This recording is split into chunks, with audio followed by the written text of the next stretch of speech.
여호와를 온전히 좇은 사람이라는 제목으로 말씀 함께 나누겠습니다.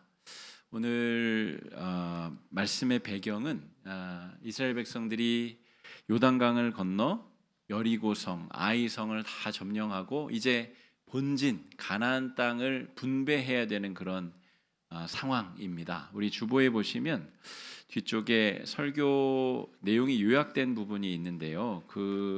제가 요약된 부분을 적다가 배경을 따로 이렇게 좀 적고 있습니다. 배경이 계속 우리가 신약 구약을 왔다 갔다 하기 때문에 그때마다 어떤 장면인지가 딱 떠오르시면 성경 지식이 대단하신 것이고요.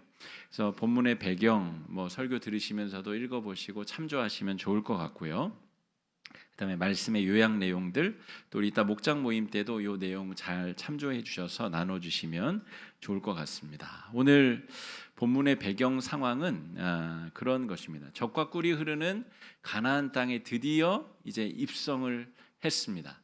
그런데 그 입성 전에 어떤 일이 있었냐면 모세가 이끄는 이스라엘 백성들 전체가 40년 광야 생활의 마지막 부분에 요단강의 동쪽 편, 그러니까 지금 우리 현대 지도로 따지자면 요르단 지방에 먼저 그 남쪽부터 동쪽을 다 점령하고 올라오게 됩니다. 모압과 암몬 여러 왕들을 다 물리치고 올라와서 이제 요단강을 건너기 전에 르우벤과 갓 므낫세 지파가 덩어리가 큰데 므낫세의 절반 지파가 모세에게 요청을 합니다. 우리들은 이 요단 동쪽 땅에 머물게 해 주십시오. 이렇게 요청을 합니다. 하나님께서 12지파 이스라엘 모든 민족을 가나안 땅에 들어가게 하신다고 하셨는데 이 두 지파와 절반 그룹들은 아닙니다. 우리는 이 요단 동쪽 편에 머물겠습니다.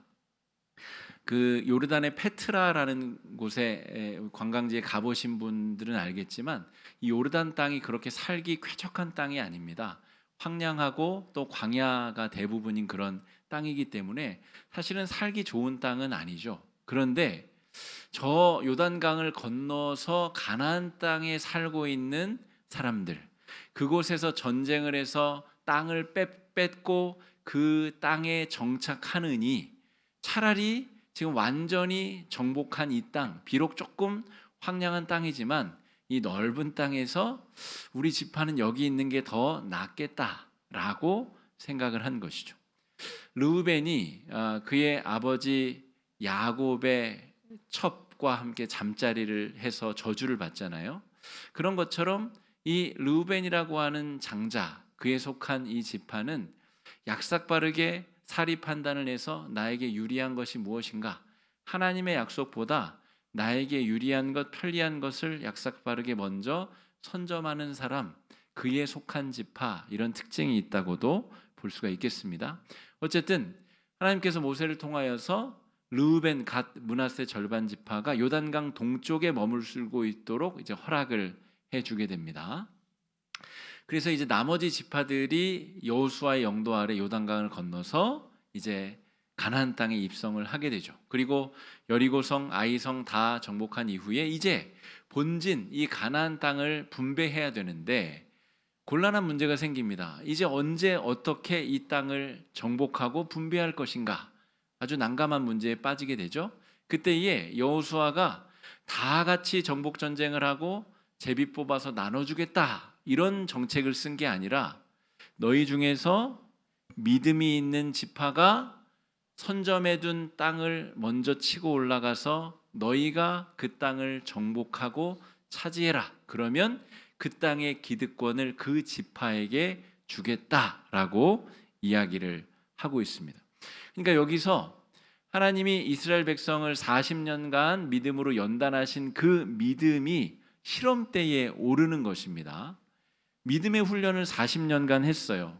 광야에서 먹고 살 것도 없고 마실 것도 없는 상황에서 하나님이 만나와 메추라기 먹여주시고 불기둥 구름기둥으로 어디로 가야 되는지, 무엇을 먹어야 되는지, 마실 물이 없으면 바위를 쪼개서 물을 주시고 하나님이 내가 너희와 함께하면 너희는 반드시 승리한다라고 하는 교육을 40년간 한 겁니다. 그리고 지금 이스라엘 백성들은 그 믿음이 정말 내 것인가? 정말 내가 그 믿음을 가지고 살아가고 있는가를 실험해야 되는 시험대 앞에 딱 선 것이죠. 그런데 아무도 나서지 않는 것입니다. 누가 나의 믿음을 시험대에 딱 올렸는데 누가 먼저 믿음을 행동으로 옮길 것인가 라고 하는 이 절체절명의 순간에서 갈렙이라고 하는 노인 어르신이 먼저 번쩍 손을 들게 됩니다.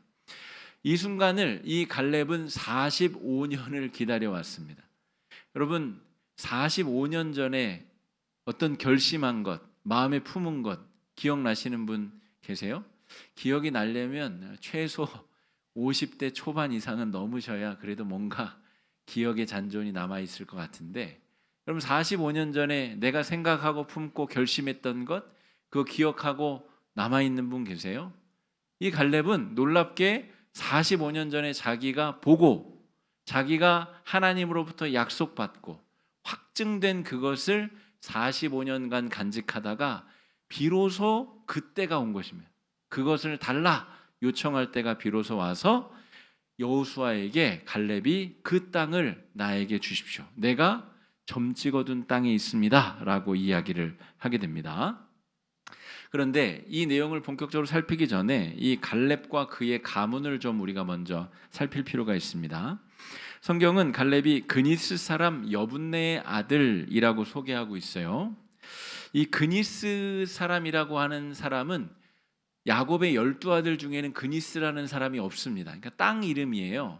땅 이름인데 이 땅의 이름이 어디 나오나라고 검색을 하고 찾아봤더니 창세기 15장에 그니스라고 하는 땅 이름이 나오는데 창세기 15장 18절 19절 15장이니까 아마 아브라함과 관련된 내용인데요. 한번 읽어보겠습니다. 시작.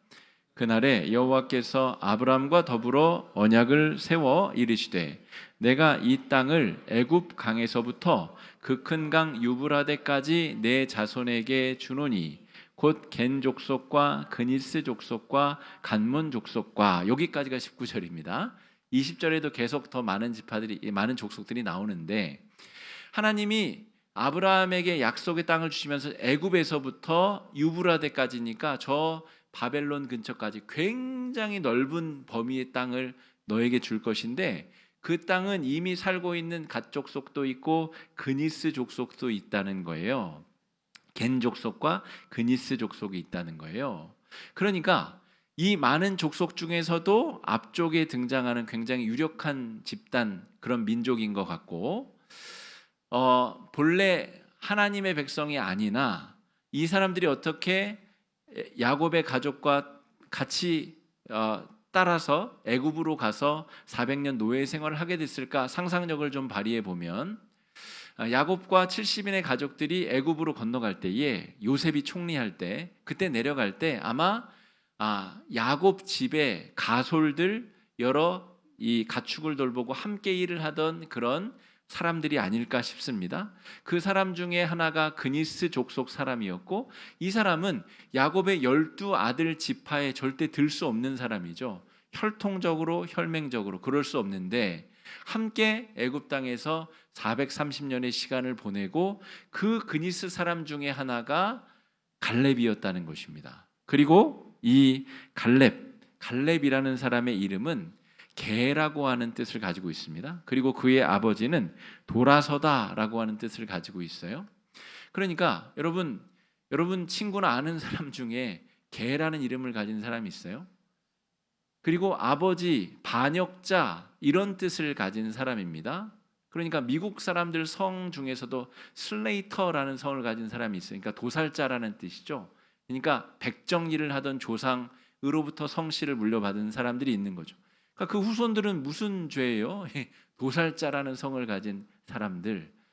그러니까 그런 거죠. 그러니까 정통 야곱의 12아들들 12자손들로부터 박해받고 멸시받고 몇 가지 안 좋은 이름들만 돌려서 사용해야만 되는 사람들 중에 그니스 사람 이 여분네의 아들 갈렙이라는 사람이 있었는데 이 사람이 출애굽 중에 함께 출애굽을 하여서 여호수아와 함께 위대한 믿음의 역사를 세웠다라고 하는 것입니다. 자, 가데스 바네아라는 곳, 그러니까 40년 광야 생활이 펼쳐지기 전에 애굽에서 가나안 땅으로 건너가는 최단거리 바로 가나안 땅 바로 아래 가데스 바네아라는 곳에서 하나님께서 정탐꾼을 보내신 사건이 있습니다. 그런데 이 갈렙이 유다 지파에 속해 있었거든요. 그런데 74,600명 이 남성들의 숫자입니다. 그러니까 남성 장정들의 숫자만 74,600인데 그 중에서 하나님이 유독 갈렙을 찍어서 유다 지파의 대표자로 정탐꾼으로 갈렙을 세우셨다는 거죠. 그러니까 이 사람의 믿음이 보통이 아니라는 것을 여기서 우리가 알 수 있습니다. 하나님께서 유다 지파의 대표로 갈렙을 찍어서 12 정탐꾼의 하나로 세우셨다는 거죠. 자, 그래서 이 12 정탐꾼이 가나안 땅을 쭉 돌아가지고 오게 됩니다. 그러면서 이게 민수기 13장 14장에 기록되어져 있는데 그 내용 중에 보면 이런 표현이 나오고 그것을 이미지로 형상화했더니 이렇게 됩니다. 사람들이 포도송이를 이렇게 매 가지고 오게 되죠. 이게 민수기 13장 23절에 나오는 표현인데 에스골 골짜기에서 따온 포도송이입니다.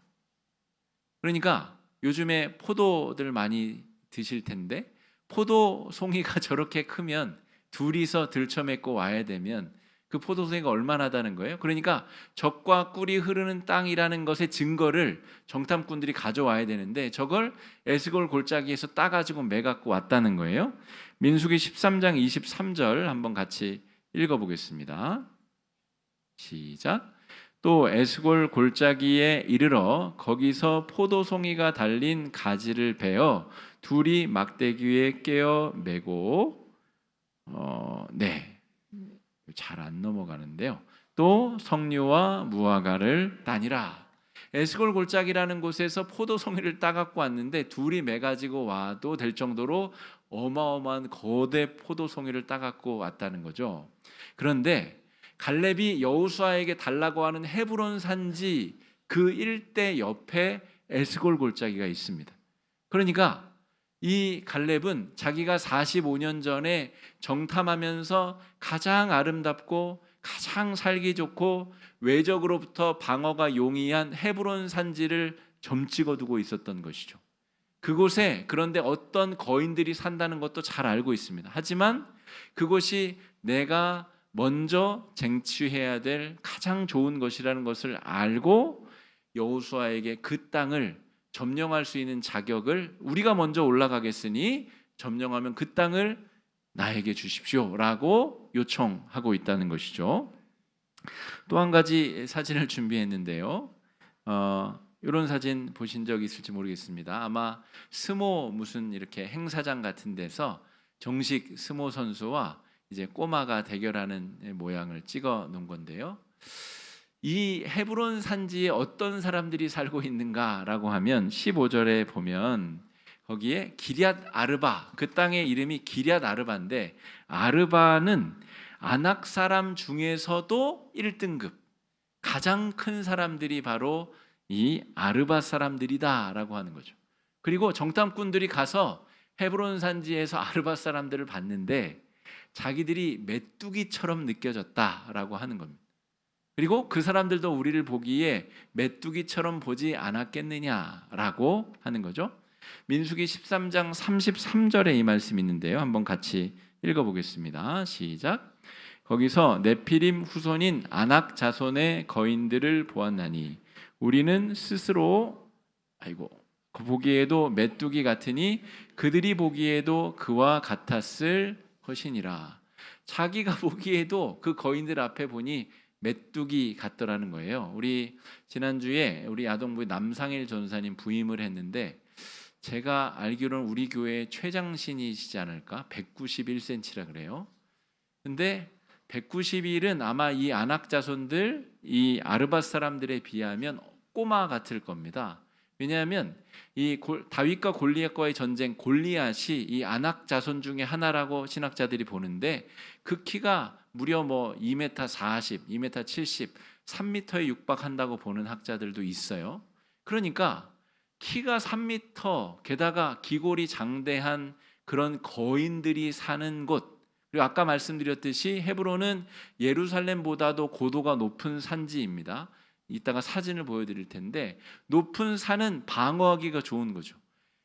기골이 장대한 거인들이 방어하기도 좋은 헤브론 산지에서 메뚜기와 같은 이스라엘 사람들을 이기는 것은 너무너무 쉬운 일 아닙니까? 그래서 하나님의 백성들이 그 땅을 점령하기를 두려워했다는 거죠. 그리고 아까 르우벤, 갓, 므낫세 절반 지파를 한번 다시 생각해 봅시다. 이 사람들은 머리가 팽팽팽 돌아가는 사람들 같아요. 야, 저거 요단강 건너가 봤자 저거 고생길이 훤한데 그냥 여기에 정착하는 게 훨씬 낫겠다 생각한 거죠. 어차피 여기는 모세가 다 정복 전쟁 해줬고 적군들 다 물리쳤고 그냥 여기 살기만 하면 되는데 굳이 가가지고 우리가 저 가나안 땅에서 고생을 할 이유가 뭐가 있겠나 이렇게 생각을 했다는 것이죠. 자, 그런데 이런 상황을 다 알고 있는 갈렙은 45년 전에 정탐을 했기 때문에 그 땅에 어떤 족속이 살고 있는지 그 땅이 어떤 땅인지를 너무나 잘 알고 있습니다. 그냥 상식적으로 전투하러 가면 백전백패할 게 분명할 땅이죠. 그런데 갈렙은 그 땅을 나에게 주십시오. 지금 내게 주소서라고 성경에 기록되어져 있습니다. 이 산지를 그날에 하나님께서 나에게 주신다고 하신 그 땅을 지금 내게 주십시오. 내가 그 땅을 선점하겠습니다 라고 이야기를 하고 있다는 거죠. 그런데 이 당시 갈렙의 나이가 85세입니다. 85세. 지난 주중에 이창래 권사님을 잠깐 뵙고 왔는데 권사님들과 근데 올해 100세가 되셨어요. 100세 생신을 맞이하셨어요.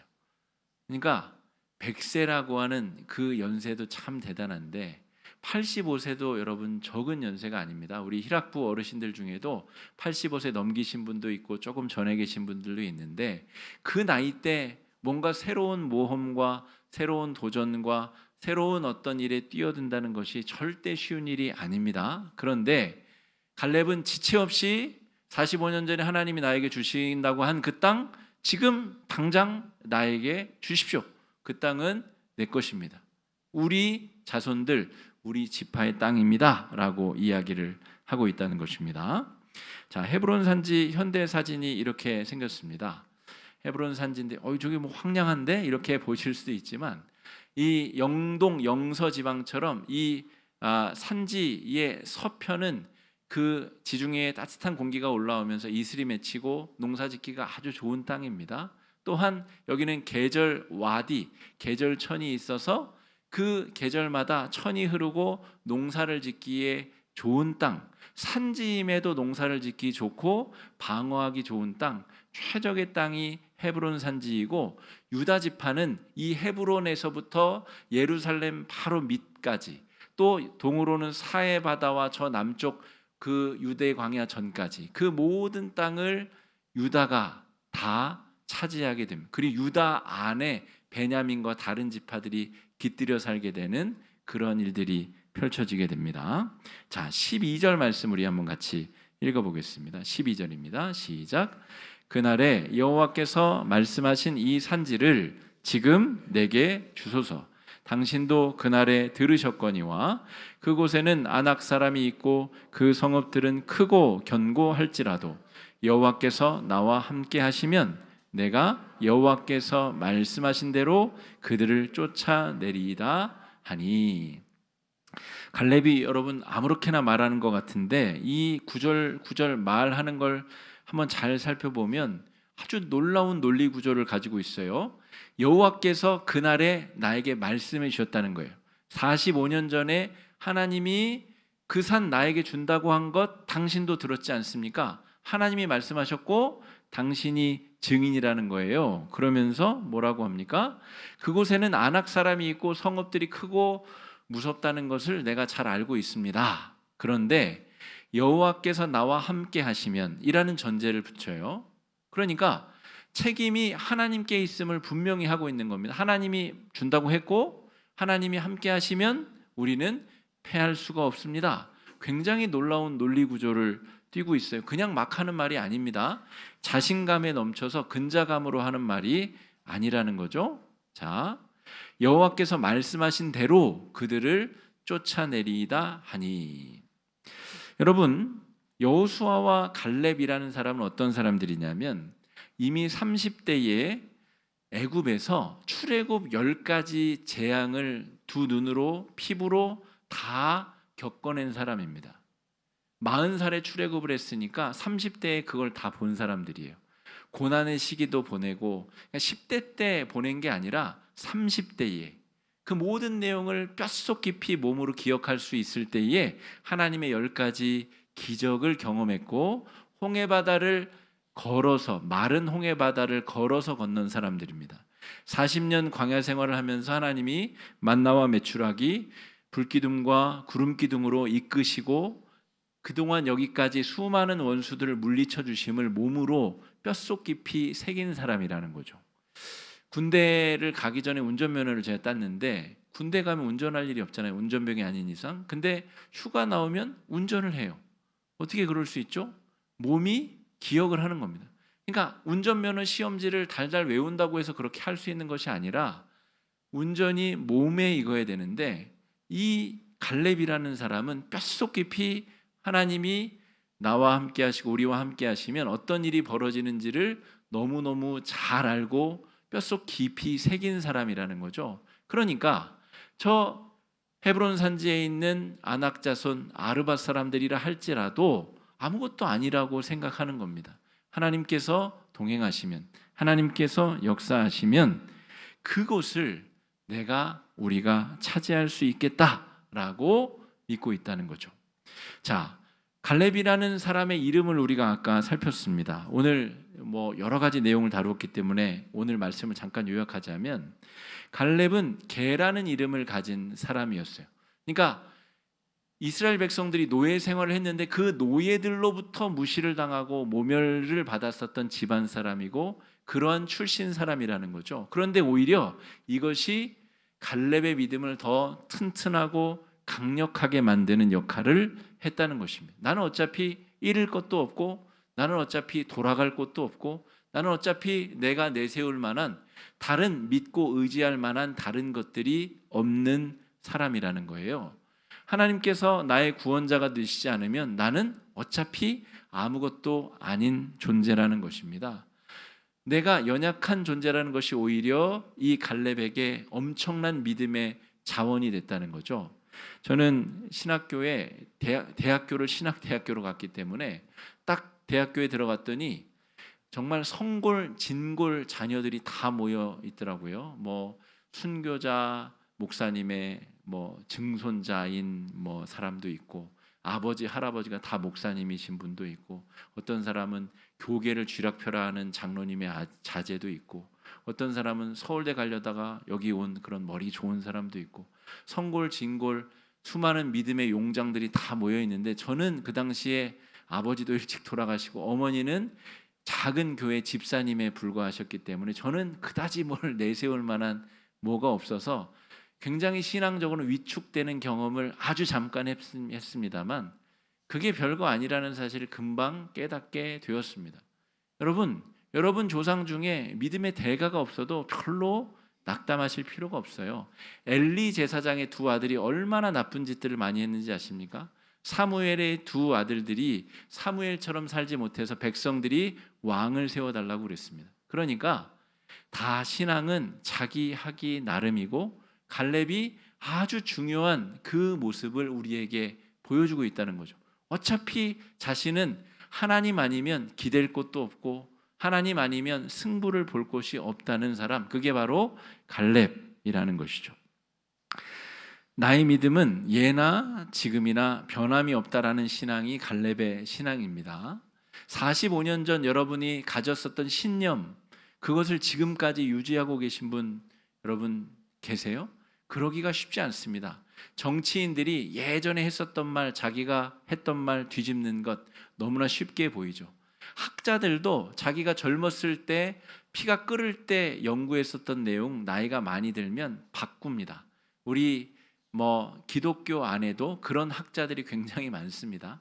좋게 말하면 이렇게 익어가는 것이고, 안 좋게 말하면 자신의 학문의 성과를 자기가 부정하고 거부한 것이 되죠. 45년 동안 한결같이 신앙과 믿음을 유지한다는 것이 절대로 쉬운 일이 아니라는 거죠. 근데 어떻게 갈렙은 그런 일을 할 수가 있었을까? 매일매일 하나님이 만나를 보내주실 때 그 아침마다 하나님의 살아계심을 새롭게 경험하고 그 은혜를 새롭게 누리지 않았을까? 저녁마다 메추라기가 땅바닥에 떨어지면 그것 주워다가 구워 먹으면서 하나님의 살아계심을 다시 한번 경험하고 깨닫지 않았을까? 매일매일 갈렙에게 있어서 새로운 믿음의 날로 채워나간 하루가 되지 않았을까? 그것이 믿음이 45년간이나 유지될 수 있었던 비결이 아닐까 생각해 볼 수 있습니다. 여러분, 우리 앞에도 여러 가지 문제들이 산적해 있습니다. 저는 목사인데요. 목사이고 하나님을 잘 믿어야 되는 사람임에도 불구하고 몸이 지치고 또 어떤 일들이 잘 맞아떨어지지 아니하고 지치는 일들도 발생하고 시험 들고 낙담될 일들도 있습니다. 여러분, 그러한 일이 있을 때마다 우리가 갈렙을 좀 한번 잘 생각해 보면 좋을 것 같습니다. 어떻게 이 사람은 그 신앙을 45년간이나 유지하고 85세의 그 나이를 청년보다 더 젊은 열정으로 불태워내고 있는가? 우리 앞에 수많은 거인과 같은 문제들이 버티고 있을 때 우리가 하나님께 좀 관심을 집중할 필요가 있습니다. 갈렙 앞에 이 아낙 자손들이 없는 게 아닙니다. 정신승리에서 부정한다고 해서 없어지는 게 아닙니다. 근데 갈렙이 한 일은 이 아낙 자손보다 더 큰 하나님께 관심을 집중하는 방법으로 아낙 자손들을 무시했습니다. 이게 굉장히 중요하죠. 그러니까 문제들이 앞에 산적하면 할수록 하나님의 말씀을 펼쳐야 되는 이유가 거기 있습니다. 왜냐하면 하나님께서 역사하신 내용들이 말씀 안에 기록되어져 있고 수많은 승리의 기록들이 이 안에 써 있기 때문에 말씀에 집중하고 말씀을 더 살펴야 눈앞에 있는 산적한 문제들을 우리가 과감히 무시할 수 있게 되기 때문입니다. 내일 우리 또 한 주가 시작이 될 텐데 월요병을 앓으실 분도 있고 회사 가기 싫은 분들도 계실 것이고 우리 아들도 월요일만 되면 일어나기를 싫어합니다. 학교 가기 싫다고. 여러분, 한 주가 또 시작이 되는데 수많은 문제들을 우리가 마주해야 될 수 있습니다. 그러나 갈렙을 한번 또 잘 묵상해 보시고 갈렙처럼 그 안에 믿음이 식어지지 않은 믿음을 유지하고 또 삶의 자리로 믿음을 가지고 나아가실 수 있는 여러분의 승리하는 한 주가 되시기를 주의 이름으로 축복합니다. 이 시간에 말씀 의지해서 함께 기도하겠습니다. 기도하실 때에 하나님, 우리의 연약한 믿음을 긍휼히 여겨주시고 갈렙의 신앙을 본받게 하여 주셔서 아무것도 없는 그의 삶 가운데 역사하신 하나님을 믿고 앞으로 나아가는 그 신앙을 본받게 해달라고 이 시간 함께 기도하며 나아가겠습니다. 기도하겠습니다.